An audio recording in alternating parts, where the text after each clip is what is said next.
Hi hello ನಮಸ್ಕಾರ, welcome back to my YouTube channel we are Vishnu Kannada vlogs. ನಾನು Deepa. So ಇವತ್ತು ಆಲೂ ಬಾತ್ ತುಂಬ ಈಸಿಯಾಗಿ ಬೆಳಗ್ಗೆ ಬ್ರೇಕ್ಫಾಸ್ಟಿಗೆ ಹೇಗೆ ಮಾಡ್ಕೊಳೋದು ನೋಡೋಣ ಬನ್ನಿ. ಸೊ ಇಲ್ಲಿ ಒಂದು ಕುಕ್ಕರ್ ತೊಗೊಂಡಿದ್ದೀನಿ, ಅದಕ್ಕೆ ಒಂದು 4-5 ಸ್ಪೂನ್ ಎಣ್ಣೆ ಹಾಕ್ಕೊಂಡಿದ್ದೀನಿ. ಇವಾಗ ಮಸಾಲ ಐಟಮ್ ಎಲ್ಲ ಹಾಕ್ಕೊತಾ ಇದ್ದೀನಿ. ಚಕ್ಕೆ, ಲವಂಗ, ಸೋಂಕಾಳು, ಜೀರಿಗೆ, ಅನಾನಸು, ಪಲಾವ್ ಎಲೆ, ಜಾಪತ್ರೆ, ಮರಾಠಿ ಮೊಗ್ಗು ಎಲ್ಲ ಮಸಾಲನೂ ಹಾಕ್ಕೊತಾ ಇದ್ದೀನಿ. ಇದೆಲ್ಲನೂ ಎಣ್ಣೆಯಲ್ಲಿ ಚೆನ್ನಾಗಿ ಘಮ ಬಿಡೋ ಗಂಟ ಚೆನ್ನಾಗಿ ಫ್ರೈ ಮಾಡ್ಕೊಳ್ಳೋಣ ಲೋ ಫ್ಲೇಮಲ್ಲಿ ಇಟ್ಕೊಂಡು.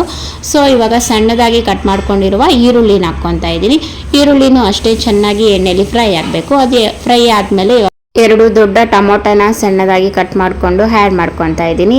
ಟೊಮೊಟೊ ಬೇಗ ಚೆನ್ನಾಗಿ ಸಾಫ್ಟ್ ಆಗೋದಕ್ಕೋಸ್ಕರ ಒಂದು ಸ್ವಲ್ಪ ಉಪ್ಪು ಹಾಕ್ಕೊಂಡು ಚೆನ್ನಾಗಿ ಬೇಯಿಸ್ಕೊಂಡಿದ್ದೀನಿ. ಇವಾಗ ಚೆನ್ನಾಗಿ ಸಾಫ್ಟಾಗಿ ಟೊಮೊಟೊ ಮತ್ತು ಈರುಳ್ಳಿ ಮಸಾಲ ಎಲ್ಲನೂ ಚೆನ್ನಾಗಿ ಫ್ರೈ ಆಗಿದೆ. ಇವಾಗ ಆಲೂಗಡ್ಡೆ ಹಾಕ್ಕೊತಾ ಇದ್ದೀನಿ. ಒಂದು ಆಲೂಗಡ್ಡೆಯಲ್ಲಿ 4 ಪೀಸ್ ಮಾಡಿಕೊಂಡು ಇಲ್ಲಿ ಆಲೂಗಡ್ಡೆನ ಆ್ಯಡ್ ಮಾಡ್ಕೊತಾ ಇದ್ದೀನಿ. ಆಲೂಗಡ್ಡೆ ಹಾಕ್ಕೊಂಡು ಒಂದೊಳ್ಳೆ ಮಿಕ್ಸ್ ಕೊಟ್ಟು, ಸೊ ಆಲೂಗಡ್ಡೆ ಬದಲು ನೀವು ಮಶ್ರೂಮ್ ಹಾಕ್ಕೊಬೋದು, ಇಲ್ಲಾಂದರೆ ಪನ್ನೀರ್ ಹಾಕ್ಕೊಬೋದು. ಆಲೂಗಡ್ಡೆ ಜೊತೆಗೆ ಪನ್ನೀರ್ ಹಾಕ್ಕೊಂಡು ಮಾಡಿದ್ರೂ ತುಂಬ ಚೆನ್ನಾಗಿರುತ್ತೆ ಆಲೂ ಪನ್ನೀರ್ ಬಾತು. ಸೊ ಇಲ್ಲಿ ನಾನು ಬೇರೆ ಆಲೂಗಡ್ಡೆ ಹಾಕಿ ಇವತ್ತು ಆಲೂಗಡ್ಡೆ ಬಾತ್ ಮಾಡ್ತಾ ಇದ್ದೀನಿ. ಟೇಸ್ಟ್ ಅಂತೂ ತುಂಬ ಚೆನ್ನಾಗಿರುತ್ತೆ. ಮಕ್ಕಳು ತುಂಬ ಇಷ್ಟ ಆಗುತ್ತೆ. ಆಲೂಗಡ್ಡೆ ಅಂದರೆ ತುಂಬ ಇಷ್ಟ ಪಡ್ತಾರಲ್ಲ ಮಕ್ಕಳು, ಅವ್ರಿಗಂತೂ ಬೆಳಗ್ಗೆ ಬ್ರೇಕ್ಫಾಸ್ಟಿಗೆ ಮಾಡಿಕೊಟ್ರೆ ತುಂಬ ಇಷ್ಟಪಟ್ಟು ತಿಂತಾರೆ. ಸೊ ಇವಾಗ ಕೊತ್ತಂಬರಿ ಸೊಪ್ಪು ಮತ್ತು ಪುದೀನ ಹಾಕ್ಕೊಂಡಿದ್ದೀನಿ. ಹಾಗೆ ಶುಂಠಿ ಬೆಳ್ಳುಳ್ಳಿ ಪೇಸ್ಟ್ ಹಾಕ್ಕೊಂಡು ಎಲ್ಲನೂ ಚೆನ್ನಾಗಿ ಮಿಕ್ಸ್ ಮಾಡಿಕೊಂಡು 1-2 ನಿಮಿಷ ಎಣ್ಣೆಯಲ್ಲಿ ಎಲ್ಲ ಫ್ರೈ ಮಾಡ್ಕೊಳ್ಳೋಣ. ಇದು ಚೆನ್ನಾಗಿ ಫ್ರೈ ಆದಮೇಲೆ ಇನ್ನು ಮಿಕ್ಕಿದ ಮಸಾಲೆ ಐಟಮ್ ಎಲ್ಲ ಹಾಕ್ಕೊಳ್ಳೋಣ. ಸೊ ಇಲ್ಲಿ ಹಸಿಮೆಣ್ಸಿನ್ಕಾಯಿ ನಾನು ಇಲ್ಲಿ ಬಳಸಿಲ್ಲ, ನೀವು ಬೇಕಾದರೆ ಹಸಿಮೆಣ್ಸಿನ್ಕಾಯಿನೂ ಬಳಸ್ಬೋದು.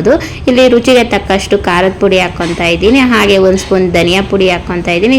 ಒಂದು ಸ್ವಲ್ಪ ಚಿಟಿಕೆ ಅಷ್ಟು ಅರಿಶಿನ ಹಾಕ್ಕೊಂಡು ಒಂದೊಳ್ಳೆ ಮಿಕ್ಸ್ ಕೊಟ್ಟು 1-2 ನಿಮಿಷ ನಾವೇನು ಮಸಾಲೆ ಹಾಕಿದ್ದೀರೋ ಅದೆಲ್ಲ ಎಣ್ಣೆಯಲ್ಲಿ ಚೆನ್ನಾಗಿ ಫ್ರೈ ಆದಮೇಲೆ ಅಕ್ಕಿ ನಾವು ಎಷ್ಟು ಡಬಲ್ ಅಷ್ಟು ನೀರು ಹಾಕ್ಕೊಂಡು ಒಂದು ಕುದಿ ಬಂದಮೇಲೆ ನಾವು ಅಕ್ಕಿನ ಆ್ಯಡ್ ಮಾಡಿಕೊಂಡು 1 ವಿಸಿಲ್ ಮಾತ್ರ ತೊಗೊಬೇಕಾಗುತ್ತೆ. ಇದು ಆಲೂಗಡ್ಡೆ ಆಗಿರೋದ್ರಿಂದ 2 ವಿಸಿಲ್ ತೊಗೊಂಡ್ರೆ ಫುಲ್ ಆಲೂಗಡ್ಡೆ ಸಾಫ್ಟ್ ಆಗೋಗುತ್ತೆ. ಹಾಗಾಗಿ 1 ವಿಸಿಲ್ ತೊಗೊಂಡು ವಿಸಿಲ್ ಕೂಲ್ ಆದಮೇಲೆ ಕುಕ್ಕರ್ ಓಪನ್ ಮಾಡಿದ್ರೆ ತುಂಬ ಟೇಸ್ಟಿಯಾಗಿ ಉದುರು ಆಗಿ ಪರ್ಫೆಕ್ಟಾಗಿ ಆಲೂ ಬಾತ್ ರೆಡಿ ಆಗುತ್ತೆ.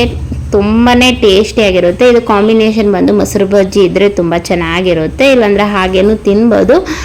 ಕೆಲವರು ಕೇಳ್ತಾರಲ್ಲ ಚಟ್ನಿ ಮೊಸರು ಬಜ್ಜಿ ಬೇಕು ಅಂತ, ಸೊ ಹಾಗಾಗಿ ಅಂಥವರಿಗೆ ಮೊಸರು ಬಜ್ಜಿ ಕಾಂಬಿನೇಷನ್ ಆಗಿ ಕೊಡ್ಬೋದು. ಸೊ ನೋಡಿದ್ರಲ್ಲ ಫ್ರೆಂಡ್ಸ್, ತುಂಬ ಸಿಂಪಲ್ಲು. ಬೆಳಗ್ಗೆ ಬ್ರೇಕ್ಫಾಸ್ಟಿಗೆ ಮಾಡ್ಕೊಬೋದು, ಇಲ್ಲಾಂದರೆ ನೈಟ್ ಡಿನ್ನರ್ಗೆ ಸುಲಭವಾಗಿ ಮಾಡ್ಕೊಬೋದು. 5 ನಿಮಿಷದಲ್ಲಿ ಬೇಗನೆ ಕ್ವಿಕ್ಕಾಗಿ ಆಗೋಗುತ್ತೆ ಈ ಬಾತ್ ಅಂತೂ. ಇದಕ್ಕೇನು ಟೈಮ್ ಏನು ಹಿಡಿಯಲ್ಲ. ಬೆಳಗ್ಗೆ ಬ್ರೇಕ್ಫಾಸ್ಟ್ಗಂತೂ ಮಾಡಿಸಿದ್ದು ಖಂಡಿತ ಒಂದು ಸತಿ ಟ್ರೈ ಮಾಡಿದೆ ಕಮೆಂಟ್ ಸೆಕ್ಷನಲ್ಲಿ ತಿಳಿಸೋದಂತೂ ಮರಿಬೇಡಿ. ಸೊ ಇವಾಗ 1 ವಿಸಿಲ್ ತೊಗೊಂಡಿದ್ದೀನಿ. ಇವಾಗ ಓಪನ್ ಮಾಡಿದ್ದೀನಿ. ನೋಡಿ ಎಷ್ಟು ಉದುರು ಆಗಿ ಪರ್ಫೆಕ್ಟಾಗಿ ತಳ ಕೂಡ ಅಂಟಲ್ಲ. ನಾವು 1 ವಿಸಿಲ್ ತಗೊಂಡು ಅದನ್ನು ಕೂಲಾಗೋಗಿ ಬಿಟ್ಟರೆ ತಳ ಕೂಡ ಒಂಚೂರು ಕೂಡ ಅಂಟಲ್ಲ, ಅಷ್ಟು ಕ್ಲೀನಾಗಿ ಪರ್ಫೆಕ್ಟಾಗಿ ಬರುತ್ತೆ. ಸೊ ನೋಡಿದ್ರಲ್ಲ ಫ್ರೆಂಡ್ಸ್, ಆಲೂ ಬಾತ್ ಎಷ್ಟು ಈಸಿಯಾಗಿ ಮಾಡ್ಕೊಬೋದು. ನೀವು ಖಂಡಿತ ಟ್ರೈ ಮಾಡಿ. ಮತ್ತೊಂದು ವಿಡಿಯೋ ಜೊತೆ ಮತ್ತೆ ಸಿಗ್ತೀನಿ. ಅಲ್ಲಿವರೆಗೂ ಬಾಯ್.